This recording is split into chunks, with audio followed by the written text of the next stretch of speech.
I'm Robert, 30 years old, and I've been married to Pamela, 28F, for 5 years. We met during our sophomore year of college at a mutual friend's party. Pamela was studying marketing, and I was knee-deep in computer science. We hit it off immediately, bonding over our shared love for old sci-fi movies and terrible puns. Pamela was always the life of the party, outgoing and charismatic, while I was more of an introvert. But somehow, we balanced each other out perfectly. She pushed me out of my comfort zone, and I helped ground her when she got too caught up in the moment. We dated throughout college and got married a year after graduation. We both landed jobs in the tech industry in our city. I worked my way up to become a senior software developer at a large corporation, while Pamela excelled in digital marketing for a startup. We were doing well financially, especially after I got a significant promotion last year. We had been diligently saving for a down payment on a house, our dream home with a big backyard for the 2 golden retrievers we planned to adopt. Pamela and I had always been open about our finances. We had a joint account for household expenses and savings, but we also maintained separate accounts for personal spending. It was a system that worked well for us, allowing us financial independence while still working towards our shared goals. About 3 months ago, Pamela came home from work looking upset. When I asked what was wrong, she burst into tears. Between sobs, she told me that her sister, Amy, 32F, had been diagnosed with a rare form of cancer. The treatment was experimental and incredibly expensive, not covered by insurance. Pamela was devastated. Some background on Pamela's family. She and Amy lost their parents in a car accident when Pamela was 15 and Amy was 19. Amy had essentially raised Pamela after that, putting her own college plans on hold to ensure Pamela could finish high school and go to college. They've always been incredibly close, more like mother and daughter than sisters. Hearing about Amy's diagnosis, I didn't hesitate. I told Pamela we could use our savings to help Amy. It was a lot of money, $90,000 to be exact, but Amy was family. She had been there for Pamela when no one else was, and now it was our turn to be there for her. Pamela was incredibly grateful, thanking me over and over. She said she'd handle everything, transferring the money, dealing with the hospital, all the paperwork. I trusted her completely, so I didn't ask any questions. Over the next few weeks, Pamela seemed stressed, but I assumed it was worry about Amy. She was on her phone more than usual, but again, I thought she was just coordinating things with the hospital or checking in on Amy. I tried to be supportive without prying, knowing how difficult this must be for her. Then, about a month ago, I ran into Amy at our local grocery store. I was surprised to see her out and about, thinking she'd be in the hospital or at least resting at home. When I mentioned the treatment and asked how she was feeling, Amy looked confused. She had no idea what I was talking about. I tried to stay calm as I explained about her cancer diagnosis and the expensive treatment we were helping to fund. Amy was shocked. She told me she was perfectly healthy and had just had a checkup last month. Everything was normal. I felt like the world was spinning. I mumbled something about a misunderstanding and rushed home, my mind racing. When I got there, Pamela was on the couch, scrolling through her phone. I confronted her immediately, demanding to know what was going on. At first, Pamela tried to deny everything. She said I must have misunderstood Amy, that Amy was probably just trying to keep her illness private. But as I pressed her, recounting exactly what Amy had said, Pamela broke down. The truth came out, and it was worse than I could have imagined. There was no cancer. No treatment. Pamela had been having an affair for the past year with a coworker, Marcus, 35M. Marcus had gotten into some trouble with loan sharks, owing them $85,000. He had convinced Pamela to get the money from me, promising they'd run away together once his debts were paid. I couldn't believe what I was hearing. The woman I loved, who I thought I knew better than anyone, had betrayed me in the worst way possible. She had not only cheated on me but had stolen our entire savings, money we had worked so hard for. Pamela begged for forgiveness, saying she had made a terrible mistake. She claimed Marcus had manipulated her, making her believe he was in real danger if he didn't pay off these loan sharks. She said she had planned to pay the money back before I ever found out, that she and Marcus were going to start a business together that would make us all rich. I was in shock. I didn't know what to do or think. I told Pamela to get out, that I couldn't even look at her right now. She left, crying and apologizing, but I couldn't bring myself to care. I've been staying with my best friend, Rick, for the past week. Rick and I have been friends since high school, and he's been an incredible support through all of this. I can't bear to be in our apartment, surrounded by memories of what I thought was a happy marriage. I've contacted a lawyer to discuss my options. The lawyer says that because Pamela and I had joint accounts, it might be difficult to prove theft in a legal sense. However, we might have a case for fraud, especially if we can prove that Pamela used deception to get me to agree to transfer the money. Pamela keeps calling and texting, alternating between begging for forgiveness and accusing me of giving up on our marriage too easily. She says if I really loved her, I'd understand that she made a mistake and give her another chance. I've blocked her number, but she keeps finding ways to contact me, through mutual friends, creating new email addresses, even sending letters to Rick's house. Her sister Amy has reached out too. She's furious at Pamela for using her like this, for lying about something as serious as cancer.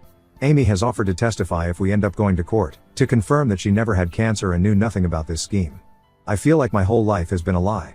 Pamela and I had talked about starting a family soon. We had plans, dreams. Now, I don't know what's real anymore. Was any of it genuine? How long would this deception have continued if I hadn't run into Amy that day? I'm trying to focus on practical matters now. I need to figure out what to do about our apartment lease, which is in both our names. I can't afford it on my own now that our savings are gone. I'm considering moving to a different city, maybe even a different state. A fresh start sounds appealing right now. Work has been understanding, giving me some time off to deal with all of this. But I know I'll have to go back soon, to face all the pitying looks and whispered conversations. News of our separation has already spread through our social circle, and I'm dreading the inevitable questions and unsolicited advice. I'm also worried about the long-term impact of this. My credit score will likely take a hit. Our dreams of buying a house anytime soon are gone. I'm back to square one financially, at 30 years old. But mostly, I'm struggling with trust. How do I ever trust anyone again after this? Pamela was my best friend, my partner, the person I trusted most in the world.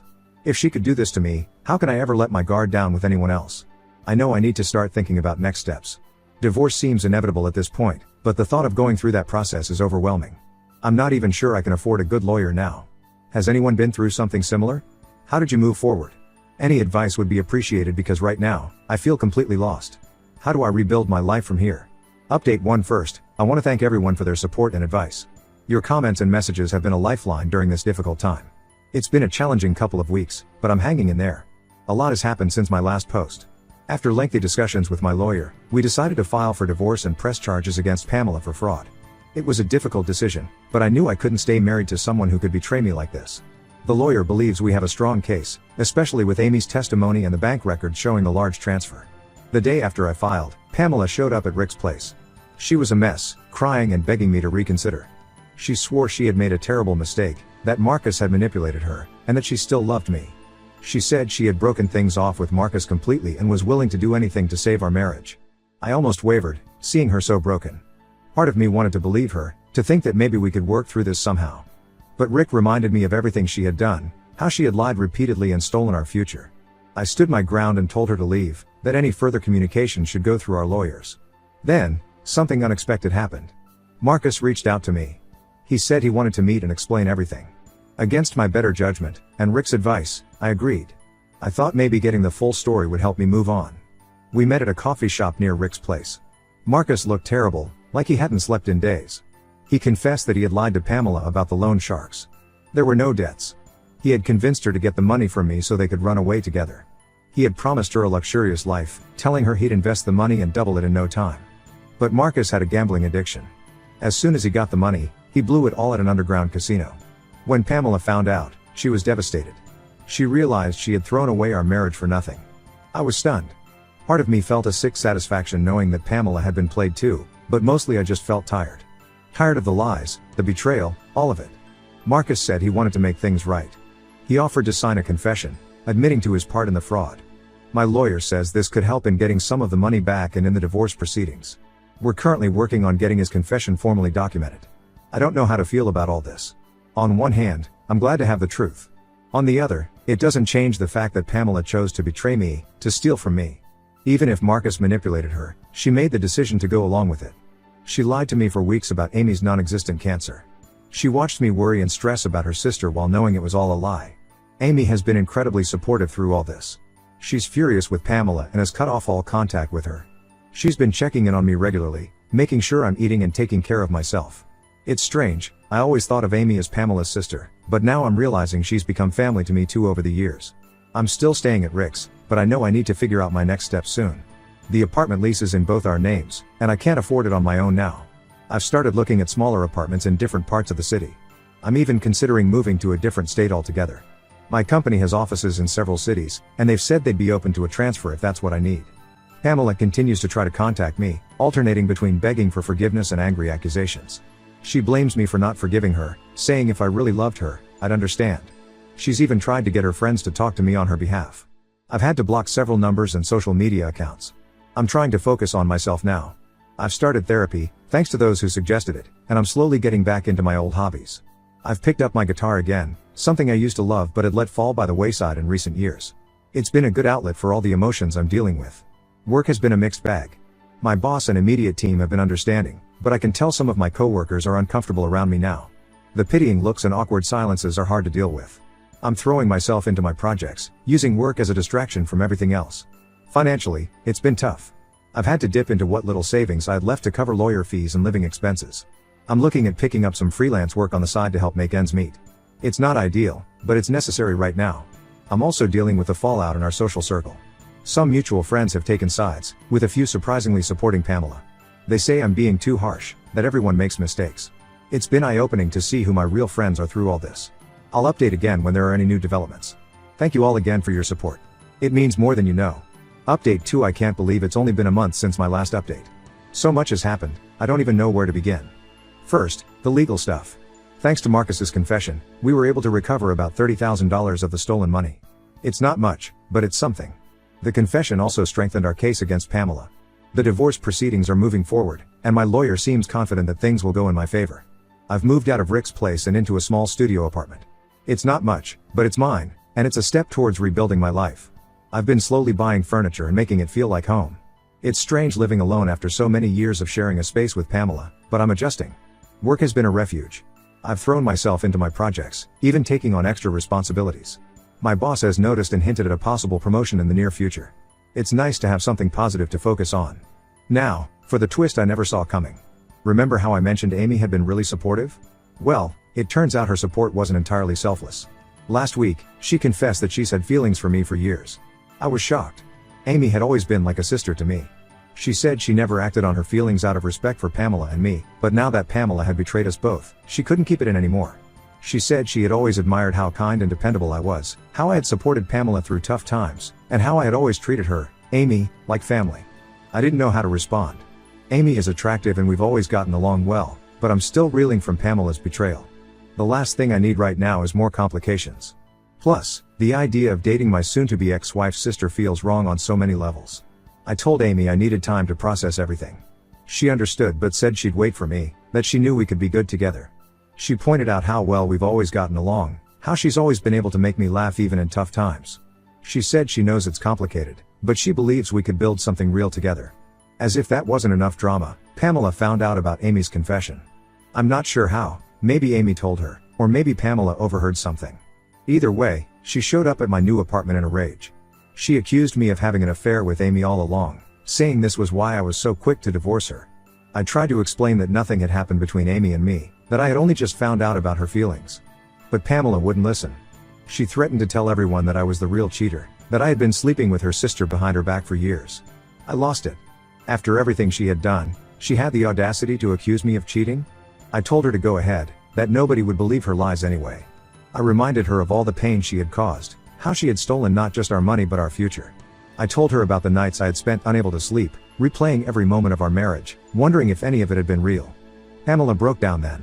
She admitted that she knew she had no right to be angry, that she was just lashing out because she couldn't bear the thought of me moving on, especially with Amy. She begged me again to give her another chance, saying she would do anything to make things right. For a moment, I almost felt sorry for her. I could see the Pamela I had fallen in love with, the woman I had thought would be by my side for the rest of my life. But then I remembered the weeks of lies, the betrayal, the theft. I told her firmly that we were over, that she needed to accept it and move on. After Pamela left, I sat down and really thought about everything. I realized I'm not ready for any kind of relationship right now, not with Amy or anyone else. I need time to heal, to figure out who I'm outside of my marriage. I need to learn to trust again, and that's not going to happen overnight. I called Amy and explained this to her. I told her I valued her friendship and support, but that I couldn't offer her anything more right now. She was disappointed but said she understood. She promised to give me space but said she'd be there if I ever changed my mind. So here I am, still piecing my life back together. The divorce should be finalized in a few months. I'm focusing on my job and have even started taking a coding class to upgrade my skills. I'm trying to rebuild my savings, setting small financial goals for myself. I've also started volunteering at a local animal shelter on weekends. It's been therapeutic, spending time with dogs and cats who just want love and attention. It's helped me remember that there's still good in the world, even when things seem dark. I've been thinking a lot about trust and forgiveness. I'm not sure I'll ever be able to fully trust Pamela again, but I'm working on not letting her actions poison my view of all relationships. My therapist has been helping me work through these feelings. It's not the life I imagine for myself, but I'm taking it one day at a time. Some days are harder than others, but I'm starting to see a future for myself that doesn't revolve around Pamela or our failed marriage. Thank you all for your continued support. I'll update again when there's more to share. Update 3: It's been half a year since this nightmare began, and I'm finally starting to feel like myself again. The divorce was finalized last month, and I'm officially a single man. It's a strange feeling, but also somewhat liberating. The legal battle with Pamela is over. In the end, we managed to recover about $40,000 total. It's not nearly what was stolen, but it's something. Pamela was ordered to pay restitution for the rest, but given her current financial situation, I'm not holding my breath. I've decided to let go of the anger about the money. It's not worth the emotional toll to keep fighting. Marcus faced consequences too. He was charged with fraud and is currently serving time. I hear Pamela still visits him in prison, which tells me all I need to know about her remorse. I try not to think about them too much these days. As for me, I've made some big changes. I quit my job and moved to a new city. It was scary, but also liberating. I'm now working for a startup, doing work I'm passionate about. The pay isn't as good as my old job, but the experience is invaluable. I'm learning new skills every day and feeling challenged in ways I haven't in years. The new city has been good for me. I'm far enough away from my old life that I don't have to worry about running into Pamela or dealing with gossiping acquaintances. I've made some new friends through work and a local hiking group I joined. It's nice to meet people who don't know my history, who just know me as I am now. Amy and I have maintained a friendship, but nothing more. We both agreed that pursuing a relationship would be too complicated, given our history. She started dating someone new, and I'm genuinely happy for her. We still talk occasionally, and it's nice to have that connection to my old life without all the baggage. I've started dating too, casually. It's been nice to meet new people without the pressure of a serious relationship. I'm not ready for that yet, but I'm open to the possibility in the future. I'm taking things slow, being upfront about my past and my current emotional state. It's been a good exercise in vulnerability and honesty. I've continued my volunteer work with animal shelters. In fact, I recently adopted a dog, a scruffy mutt named Max, who's become my constant companion. Having him around has helped me feel less lonely and given me a sense of purpose outside of work. Financially, I'm slowly but surely rebuilding my savings. I'm living more modestly than I used to, but I find I don't miss the material things as much as I thought I would. I'm more focused on experiences now, trying new things, exploring my new city, making memories. Pamela still tries to contact me occasionally, usually when she's had too much to drink. She'll send long, rambling emails about how sorry she is, how much she misses me. I've stayed firm in my decision to keep her out of my life. It's not always easy, but I know it's for the best. I hope she gets the help she needs, but that's not my responsibility anymore. Looking back, I can see how naive I was. I trusted blindly, never questioning, never suspecting. It's a hard lesson, but one I needed to learn. I'm more cautious now, but I'm trying not to let this experience make me bitter or untrusting. I'm learning to balance caution with openness, to protect myself without closing myself off completely. My therapist has been a huge help through all of this. We've worked through a lot of the anger and hurt, and now we're focusing on building a positive future. I'm learning to like myself again, to trust my own judgment. I still have bad days sometimes. Days when I miss the life I thought I had, when I'm angry about the years I feel were wasted. But those days are getting fewer and farther between. More often, I'm excited about the future and the possibilities it holds. To anyone going through something similar, hang in there. It gets better. Focus on yourself, surround yourself with good people, and don't be afraid to ask for help when you need it. You're stronger than you think. Thank you all for being there through this journey. Your support and advice have been invaluable. I'm closing this chapter of my life now, looking forward to whatever comes next. Here's to new beginnings and second chances.